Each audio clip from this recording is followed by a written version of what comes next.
میری فیملی جو ہے وہ کافی عرصے سے پالیٹکس میں ہے. میرے چچا تھے, میرے بھائی عاطف خان شہید اسٹیبلشمنٹ کی کشتی میں سوار ہوئے اور عاطف خان کو انہوں نے جان بوجھ کے ہروایا. جو سرداری نظام وہ تو آلموسٹ ڈیڈ ہو چکا. آپ اگر محنت کریں گے تو آپ کو صلہ ملے. جب تک ایجوکیشن وہاں نہیں آئے گی, یہ روڈز اور یہ چیزیں نہیں ڈیولپ کریں گے. جو ہماری توقعات ہیں اور جو ہم سے ہمارے لوگوں کی توقعات ہیں, شاید ابھی تک ہم اس پہ پورا نہیں. ابھی جس ریٹ کے اوپر گورنمنٹ گندم کے معاملات کو چلانے کی کوشش کر رہی ہے, یہ تو ایک بڑی نیگیٹو چیز نہیں ہوگی کاشتکار کے لیے؟ کہ ملک کی جو جی ڈی پی چل رہی تھی وہ زراعت ہی چلا رہی تھی. زراعت کے علاوہ آپ کی جی ڈی پی چل ہی نہیں رہی. ہر سال حاجی بڑے پیسے لگاتے ہیں, لوگ اکٹھے کرتے ہیں پیسے, سالوں اکٹھے کرتے ہیں, گورنمنٹ کے کوٹے سے جاتے ہیں حج کرنے, وہ آ کے بڑے شکایات. گورنمنٹ نے بالکل فیسیلیٹیٹ نہیں کیا, حاجیوں کا خیال نہیں رکھا. اس دفعہ بھی ایسی ہی ہو. پہلی بات تو جو بھی حاجی جائے گا اس اپنے ذہن میں رکھے حج مشکلات کرنا اتنا آسان نہیں ہوتا. بسم اللہ الرحمن الرحیم. السلام علیکم ویورز, میں ہوں حیدر حیات خان. آج کے اس پوڈ کاسٹ میں میرے ساتھ موجود ہیں سردار شمشیر مزاری صاحب. شمشیر مزاری صاحب قومی اسمبلی کے حلقہ NA 189 سے رکن قومی اسمبلی ہیں اور اس وقت مذہبی امور کے پارلیمانی سیکریٹری بھی ہیں. آج کے اس پوڈ کاسٹ پہ ہم مزاری صاحب کی جو پالیٹکس ہے اس کو ڈسکس کریں گے, کیونکہ انٹرسٹنگلی 2024 کے انتخابات میں شمشیر مزاری صاحب نے نہ صرف مسلم لیگ نواز بلکہ پاکستان تحریک انصاف کے بھی امیدوار کو شکست دی اور آزاد حیثیت میں قومی اسمبلی کے رکن بنے. بعد ازاں انہوں نے مسلم لیگ نواز کو جوائن کیا. اس کی وجہ کیا تھی, اس کی ریزن کیا تھی, اس کو بھی ڈسکس کریں گے. پھر ابھی چونکہ آنے والے چند روز میں حج آپریشن کا آغاز ہو جائے گا اور وہ آپریشن ڈائریکٹلی جس منسٹری کو یہ سرو کر رہے ہیں اس پارلیمانی سیکریٹری, وہ منسٹری دیکھتی ہے سارے حج آپریشن کو. تو حکومت اس دفعہ کس طریقے سے فیسیلیٹیٹ کر رہی ہے حاجیوں کو, اس کو بھی ڈسکس کریں گے. السلام علیکم شمشیر بھائی, کیا حال ہے؟ وعلیکم السلام. خیریت سے, ٹھیک ٹھاک ہیں؟ آپ خیریت سے؟ الحمدللہ. شمشیر بھائی, آغاز آپ کے حلقے کی سیاست سے کرتے ہیں. آپ نے گزشتہ الیکشن تو آپ نے کشمور سے کنٹیسٹ کیا, 18 میں, اور سندھ کا پہلا حلقہ تھا پنجاب بارڈر کے بعد. جی. اس دفعہ آپ نے پنجاب کا آخری حلقہ قومی اسمبلی کا چوز کیا NA 189. جی. ایک تو سندھ سے یہاں پہ الیکشن کنٹیسٹ کرنے کی ریزن, پھر مسلم لیگ نواز کو بھی شکست دی, تحریک انصاف کو بھی شکست دی, حالانکہ میجورٹی ممبرس تو انہیں دو پولیٹیکل پارٹی سے جیتے تھے. آپ ان چند ارکان میں سے ہیں جو آزاد حیثیت میں آئے. وہ یہ چمتکار کیسے ہوئے؟ میری فیملی جو ہے وہ کافی عرصے سے پالیٹکس میں ہے. پہلے میرے چچا تھے سردار شوکت خان مزاری, وہ پریکٹیکلی پالیٹکس میں تھے. اس کے بعد میرے بھائی عاطف خان شہید. لاسٹ الیکشن 18 میں وہاں لڑا, وہ یہاں تھے. وہ پروونشل اسمبلی کے جو پنجاب کا آخری حلقہ تھا. آخری, وہ 2 دفعہ MPA بھی رہے. شوکت خان ڈپٹی اسپیکر بھی رہے اور 3-4 دفعہ MPA بھی رہے. تو ان کی شہادت کے بعد پھر مجھے اس طرف آنا پڑا پنجاب والے حلقے میں, کیونکہ بیسکلی آبائی حلقہ ہمارا یہ پنجاب کا ہی تھا. وہاں پہ کیونکہ ہماری ٹرائب اور باقی جو جس طرح گروپس ہیں آپس میں جن کی انٹریکشن ہوتی ہے, وہ ایک الائنس ہم نے بنایا تھا. وہاں پہ بھی الائنس بنایا تھا آپ نے 2018 کے الیکشنز میں, آپ رنر اپ تھے. جی, اور اس دفعہ بھی وہاں ہمارا الائنس الیکشن لڑا. اچھا. لیکن انفارچونیٹلی اس کو 2500 ووٹوں سے ہرا دیا گیا. اچھا جی. اور یہاں پہ الحمدللہ یہاں پہ بھی ہمیں ہرانے کی پوری کوشش کی گئی. وہ بھی سٹوری میں آپ سے جانوں گا. مجھے اندازہ ہے آپ کے حلقے میں جو کچھ ہوا, کیونکہ آپ MNA ہیں, آپ کے بھائی خضر مزاری صاحب جو ہیں وہ پنجاب کی جو آخری کانسٹیچوئنسی ہے 297 PP 297 وہاں سے MP ہیں. اچھا, یہ کیسے ہوا کہ نون لیگ کا بھی ٹکٹ نہیں تھا آپ کے پاس تحریک انصاف کا ٹکٹ بھی نہیں تھا, اور آپ کے حلقے کے سراؤنڈنگز میں انہی پولیٹیکل پارٹیز کے لوگ جیتے ہیں؟ تو آپ کی روٹس اتنی اسٹرانگ تھیں یا ادروائز ان دونوں پولیٹیکل پارٹیز کا کوئی وہاں پہ معاملات بہتر نہیں تھے؟ نہیں, ایسا نہیں تھا جی. کچھ ہماری اپنی فیملی کی محنت بھی تھی. جو ہم نے لوکل الائنس وہاں بنایا تھا اس کا بھی اس میں ایک مین رول تھا جی. اور سب سے جو بڑی بات تھی وہ میرے شہید بھائی کی بہت زیادہ محنت تھی, اس کا ثمر ہمیں ملا. ایون ناؤ میرا خیال آپ کا گروپ جو ہے وہ عاطف خان شہید عاطف خان گروپ, وہاں سے مشہور اس نام سے. اچھا, اب مجھے بتائیے گا کہ الیکشن کے رات جو کچھ ہوا, آپ نے ریاض مزاری صاحب کو شکست دی, خضر مزاری صاحب نے دوست مزاری صاحب کو شکست دی. مطلب دونوں بڑے سیاسی نام ہیں جن کو آپ دونوں نے آزاد حیثیت میں ہرایا. بڑے معاملات خراب ہوئے تھے, سنا ہے کوئی 15-20 ہزار بندہ بھی اکٹھا ہو گیا تھا وہاں پہ. ہماری ایک ہی فیملی ہے اور ہم شروع سے ایک دوسرے کے اوپوننٹ ہیں. آپ کے ڈیرے بھی آمنے سامنے؟ ڈیرے بھی آمنے سامنے ہیں, گھروں میں بھی صرف ایک دیوار ہے, اور کافی عرصے سے ہم نے انہیں شکست بھی دیتے ہیں. لاسٹ 18 میں وہ جو ہے اسٹیبلشمنٹ کی کشتی میں سوار ہوئے اور عاطف خان کو انہوں نے جان بوجھ کے ہروایا. اگر اس وقت آپ عاطف خان کا جلسہ دیکھ لیں تو کوئی نہیں کہہ سکتا تھا کہ عاطف خان شکست کھائیں گے. پورے پنجاب میں کہیں پہ بھی اتنا طاقتور جلسے نہیں ہو رہے تھے جتنا عاطف خان نے مسلم لیگ نون کو جلسہ کرایا وہاں پہ. پرائم منسٹر صاحب آئے اور بڑے خوش ہوئے اس جلسے کو دیکھ. لیکن 97 سے ہم نے ان کو شکست دینا شروع کی. 97 سے 2018 تک یہ مسلسل ہارتے ہیں پروونشل اسمبلی میں دونوں, نیشنل اور پروونشل, کیونکہ نیشنل میں ہمارا الائنس تریشک صاحبان کے ساتھ تھا. بالکل ٹھیک. 2008 میں ہمارا اور ان کا الائنس ہوا, تب دوست محمد مزاری جیتے ہمارے الائنس کی وجہ سے. وہ MNA بنے تب. پھر 13 میں انہوں نے ہمیں دھوکہ دیا, پھر 13 میں انہیں شکست ہو گئی. 18 میں جو ہے جس طرح کے حالات تھے وہ ہم نے فیس کیا. اور 18 میں اگر میں غلط نہیں ہوں آپ کی فیملی شاید اس پوری ڈویژن میں ان چند لوگوں میں تھی جو نون لیگ کے ٹکٹ پہ جنہوں نے الیکشن کنٹیسٹ کیا تھا, باقی لوگوں نے تو ٹکٹ سے واپس کر پورے ڈسٹرکٹ میں صرف ہم تھے. ایک خضر مزاری صاحب قومی اسمبلی کی نشست پہ, اور عاطف بھائی جو تھے وہ جی وہ ہماری فیملی ہو گئی تھی. عاطف خان کے خضر خان جو ہیں وہ چھوٹے بھائی ہیں جی, تو وہ عاطف خان کے انڈر ہی تھے. تو انہوں نے وہ واحد رہے, باقی سب جتنے بھی صاحبان تھے جو ٹکٹ لے کے پھر جیپ پہ چلے گئے. لیکن ہم نے وہاں اسٹینڈ کیا, جیپ کا بڑا سفر کیا جی. اور الحمدللہ 24 میں پھر انہوں نے وہی کوشش کی, لیکن اس دفعہ کیونکہ ہم مینٹلی ریڈی تھے, ہمیں پتہ تھا کہ یہ حرکت کریں گے. 18 سے کچھ سبق ہم نے سیکھا ہوا تھا. تو اس میں پھر RO آفس کے باہر 15-20 ہزار لوگ آ گئے. انہوں نے فائرنگ کی, انہوں نے ہر قسم کے ہتھ کنڈے یوز کیے, لیکن لوگ سٹینڈ لے گئے. لوگوں کا بہت شکریہ, ان کی وجہ سے اللہ تعالیٰ نے ہمیں عزت. یعنی انہوں نے آپ کو دونوں نشستیں ہرانے کی کوشش کی, جی قومی کی بھی اور صوبائی بھی. پر ایون صوبائی کی تو انہوں نے اناؤنس کر دی. اچھا, کہ جی ہیک کر کے سسٹم کو اس کو ہیک کر کے رزلٹ چینج کر دیا. اس پہ پبلک ریئیکشن ہو گیا, ساری وہاں کے ارد گرد کے لوگ باہر نکل آئے. وہاں آرمی آ گئی, رینجرز آ گئی, پولیس آ گئی. پھر انتظامیہ نے بھی دیکھا کہ ایک DC صاحب تھے جو حرکت کر رہے تھے, باقی انتظامیہ DC صاحب سنا ہے کہ ویسے بھی شاید دوست مزاری صاحب کے ساتھ اچھے معاملات تھے ان کے. جی ان کو لگوایا بھی انہوں نے تھا.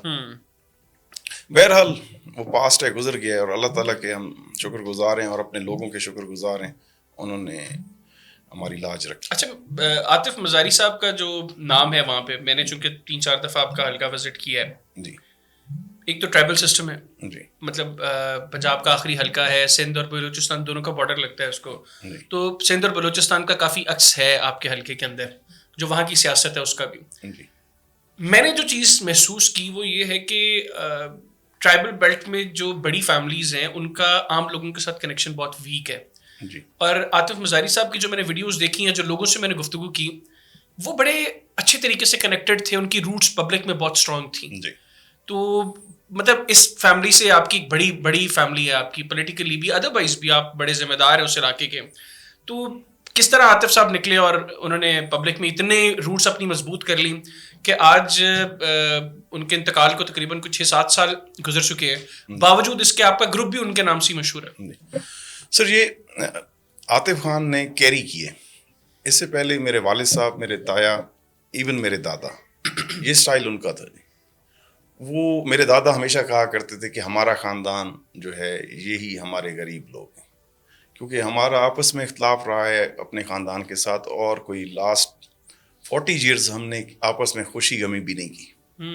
میرے والد کے فوتگی پہ فرسٹ ٹائم جو ہیں میر صاحب آئے, بلک شیر مزاری. اس کے بعد 2008 میں ہماری صلح ہوئی, تب جا کے یہ معاملات ہمارے ہوئے. نہیں تو ہم ایون میرے ایک دادا کے بڑے بھائی تھے خان بہادر رحیم یار خان, ان کا جنازہ تک نہیں پڑھنے دیا گیا وہاں لوکلی, کہ جی کوئی باقاعدہ لوگوں کو روکا گیا. اس حد تک جو ہے ہم نے اس ٹرائبل سسٹم کو فیس کیا, اور الحمدللہ 60-70 سالوں میں آج تک ہم نے سرنڈر نہیں کیا ان کے سامنے. ویسے آپ سمجھتے ہیں کہ اب جس طرح تیزی سے حالات بدل رہے ہیں, لوگ بڑے اویئرڈ ہیں اب چیزوں سے, یہ ٹرائبل سسٹم کا بھی اب کسی طریقے سے خاتمے کی طرف جا رہے ہیں ہم؟